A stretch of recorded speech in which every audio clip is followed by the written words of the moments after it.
హల్లెలూయా. దేవునికి స్తోత్రం. మీకు అందరికీ కూడా నా యొక్క శుభాభివందనాలు తెలియజేస్తున్నాను. ప్రియ దేవుని సంగమ, అనుదిన ఆత్మీయ ఆహారముగా ఈరోజు దేవుని యొక్క వాక్యము దావీదు రాసిన కీర్తనల గ్రంథము 119వ కీర్తన 105వ వాక్యము. దావీదు రాసిన కీర్తనల గ్రంథము 119వ కీర్తన 105వ వాక్యము. నీ వాక్యము నా పాదములకు దీపమును, నీ త్రోవకు వెలుగునై ఉన్నది. హల్లెలూయా. దేవునికి స్తోత్రం. దేవుని బిడ్డలారా, పాదముల దగ్గర దీపము వెలుగు ఉంటేనే మనం నడుస్తున్న మార్గములో మనము చక్కగా నడవగలుగుతాం. మనము ఎక్కడ తొట్టుపడకుండా నడవగలుగుతాం. మనం ఎక్కడ జారిపోకుండా నడవగలుగుతాం. మనం వేసే అడుగు ఎక్కడ వేస్తున్నామో కూడా తెలియజేసేది దీపపు వెలుగే. కనుక ఈ యొక్క దీపము ఏది అని వాక్యం సెలవిస్తుందంటే వాక్యమై ఉన్నది. వాక్యము దీపముగా ఉంది నీ జీవితానికి. ఆ దీపము వెలగాలి. ఒక దీపం వెలగాలి అంటే ఆ దీపంలో నూనెను పట్టించి ఆ వెలుతురు అనేది మనకు ఎక్కువగా, లేదంటే మినుకుగా, లేదంటే గుడ్డి లైట్గా ఉంటుంది. దీపంలో ఉండాల్సిన ఆయిల్ ఎంత ఉండాలనో అంత ఉన్నప్పుడే ఆ దీపము వెలుగుతుంది. ఎక్కువ ఆయిల్ ఉంటే ఎక్కువ బాగా వెలుగుతుంది. తక్కువ ఆయిల్ అందనట్టుగా ఒత్తికి ఆయిల్ ఉంటే చాలా డిమ్ లైట్గా వస్తుంది. అంటే ఆయిల్ను బట్టి దీపపు వెలుగుతుంది. దీపము వెలుతురు యొక్క వెలుగు ఎక్కువ ఉంటుంది. ఆయిల్ లేకపోతే గుడ్డి లైట్ ఉంటుంది. అలాగా దీపము అయినటువంటి వాక్యము నీ జీవితములో ఎక్కువ ఉన్నప్పుడు ఎక్కువ వెలుతురు నీ పాదాల దగ్గర ఉంటుంది. నువ్వు తొట్టుపడకుండా, నువ్వు జారిపోకుండా, నువ్వు తప్పుటడుగు వేయకుండా, నువ్వు తొట్టిల్లకుండా, నీ మార్గంలో వెలుగు ఎక్కువగా ఉండటం వల్ల నువ్వు చక్కగా నీ మార్గంలో ముందుకెళ్తావు. వాక్యం ఎంత ఎక్కువ ఉంటే అంత వెలుతురు ఉంటుంది. అందుకే కీర్తన గ్రంథం 1వ కీర్తనలోనే దావీదు గారు అంటారు, చదుదాం ఆ మాట ఒకసారి. కీర్తనల గ్రంథం 1వ కీర్తన 2వ వచనం. యెహోవా ధర్మశాస్త్రం నందు ఆనందించుచు దీవారాత్రము దానిని ధ్యానించువాడు ధన్యుడు. హల్లెలూయా. దేవునికి స్తోత్రం.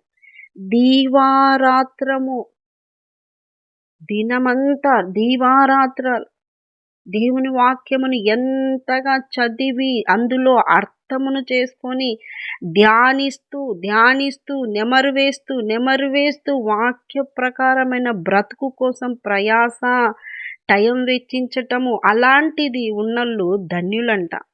ధన్యులు అని వాక్యం సెలవిస్తుంది.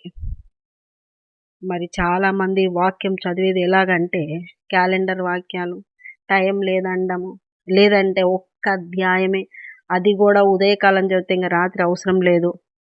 పైగా మళ్ళీ మందిరానికి పోయి వస్తాయి. ఇంకా మందిరం పోయి వచ్చినాం కదా, వాక్యం ఆడ చదివినాం, అంతా అయిపోయింది, ఇంక ఇంట్లో చదవద్దు. నిద్ర వస్తుంది కాబట్టి చదవద్దు. పిల్లలు ఏడుస్తున్నారు, చదవద్దు. ఈ డిస్టర్బెన్స్ ఉంది, ఆ డిస్టర్బెన్స్. వాక్యమును నిర్లక్ష్యం చేస్తారు కొంతమంది. వాక్యము నీకు దీపము. ఆ యొక్క వాక్యము లేకపోతే నీ యొక్క జీవితము మార్గం తప్పేదైతుందేమో. జాగ్రత్త అంటున్నారు దేవుడు. వాక్యముని నిర్లక్ష్యంగా చదవద్దు. వాక్యముని ఎక్కువగా ధ్యానించే వాళ్ళుగా ఉండాలి. ఎంత వాక్యము చదివితే అంతగా నువ్వు ధన్యుడవు, బ్లెస్ అయిపోతావు, నువ్వు ఆశీర్వదించబడతావు. అందుకే సాతానుగాడు వాక్యాన్ని చదవనియ్యాడు. వాక్యం చదవనియ్యాడు. పైగా వాక్యాన్ని ముందు పెట్టుకుంటే, బైబిల్ తెచ్చి ముందు పెట్టుకుంటే కొంతమందికి ఆవలింపులు, కొంతమందికి కునికపాట్లు, నిద్రపోతూ ఉంటారు. బైబిల్ పెట్టుకున్నప్పుడే వస్తుంది అది వాళ్ళకి నిద్ర. ఎందుకంటే ఆశీర్వదించబడతావు నువ్వు వాక్కుతో నువ్వు ఆశింపబడతావు కాబట్టి అది నిన్ను చదవనివ్వదు అపవాది. వాక్యము చదవనివ్వదు. వాక్యము చదివితే బ్లెస్ అయిపోతారని దానికి తెలుసు కాబట్టి అది చదవనియదు. కనుక గమనించుకో. నిర్లక్ష్యంగా ఉన్నావా? చదివేటప్పుడు అజాగ్రత్తగా ఉన్నావా? చదవకుండా నువ్వు శోధకుడు చేస్తున్నాడు అంటే జ్ఞానం కలిగి నేను ఆశింపబడాలి గనుక నేను చదువుకోవాలి. నా దీ నా దీపము నా దీపాన్ని నేను వాక్యం అనే ఆయిల్‌తో నేను నింపుకోవాలనే ఆశ నీకు, ఆతృత నీకుండాలి. ఉదయము లేస్తేనే వాక్యము కొరకు కొంత టైం కేటాయించుకో. ప్రతి దానికి మనిషి కార్యకలాపాలకు ఉదయం నుండి సాయంకాలం వరకు దినచర్య చేసుకుంటారు. డైరీ పెట్టుకుంటారు. టైమింగ్స్ ఇచ్చుకుంటారు. ఫుడ్‌కైతేమి అన్నింటికి. మరి వాక్యం కోసం కూడా నువ్వు ఈ టైంకి లేయాలి. ఈ టైంలో నేను వాక్యం పఠించాలి. ఈ టైం వరకు నేను దేవునితో ఉండాలి. నువ్వు ఒక టైమ్ టేబుల్‌లో ఆ ప్లేస్‌మెంట్ ఇచ్చేసేయి. దేవుని వాక్యమునకు, దేవుని కోసం, దేవుని యొక్క వాక్యమును ధ్యానించటం కోసం. నువ్వు బ్లెస్ అయిపోతావు. ఇంకొక వాక్యం మనం చదివినట్లయితే ఇదే 119వ కీర్తన 149వ వాక్యము. యెహోవా నీ వాక్య విధులను బట్టి నన్ను బ్రతికింపుము అంటున్నారు దావీదు గారు. ఆ వాక్య విధులు నీకు జీవాన్నిస్తాయి, బ్రతుకునిస్తాయి. కనుక ప్రియ దేవుని బిడ్డలారా, దేవుడు మీతో మాట్లాడుతున్నాడు. వాక్యము దీపమై ఉన్నది కనుక ఆ వాక్యమును ఎక్కువ ధ్యానించి, ఎక్కువ విని, ఎక్కువ చదివితే నువ్వు వెలుగులో నువ్వు నడుస్తావు.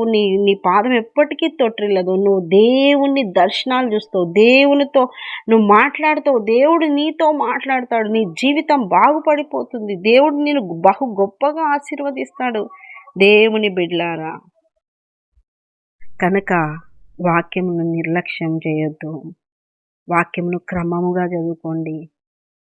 వాక్యమును ఉదయకాలము పాత నిబంధన అని, రాత్రి కాలము కొత్త నిబంధన అని, మధ్యాహ్న కాలము కీర్తనలు, సామెతలు అలాగా చదువుకుంటూ మళ్ళీ టైం దొరికితే ఆ ప్రకటన గ్రంథాన్ని ధ్యానించటం, రాసుకోవటం, ఈ ఆసక్తిని చూసి దేవుడు నిన్ను అభిషేకిస్తాడు. అవి అర్థమయ్యేటట్టుగా వాటి మర్మములు అన్నీ నీకు తెలియజేస్తాడు. ఆసక్తి లేకుండా ఏదో చదువుతున్నాము, ఏదో వింటున్నాము, ఏదో క్రైస్తవుడం కాబట్టి బైబిల్ తెలుసుకోవాలి కాబట్టి కొంత జ్ఞానం ఉండాలి, బైబిల్ జ్ఞానం కదా అందుకని చదవాలా అనేది ఉండొద్దు నీకు.